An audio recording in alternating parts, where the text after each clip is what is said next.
Ipinagkaloob ni Pangulong Ferdinand Marcos Jr. ang CG Distinguished Service Medal and Ribbon kina Commissioner J. Tariela, ang tagapagsalita ng PCG para sa West Philippine Sea sa pagdiriwang ng ika-122 anibersaryo ng pagkakatatag ng Philippine Coast Guard sa Port Area, Manila kahapon, October 17.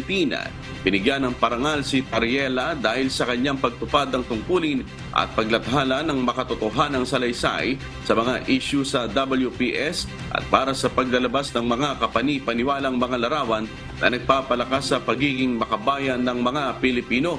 Kabilang naman sa mga pinarangalan sina CG PO3 Jason Nicole at CG SN1 Joseph Rivera na tumanggap ng Distinguished Coast Guard Cross Medal and Ribbon para sa kanilang papel sa pagtanggal ng mga barikada na iniligay ng Chinese Coast Guard sa southeast entrance ng Bajo de Masinloc. Tinanggap naman ni CG Captain Rodel Hernandez na kapitan ng PRP Malapascua at ni CG Commodore Julio Colarina ang crew ng BRP Malabrigo ang dalawang Distinguished Coast Cross Medals and Ribbon.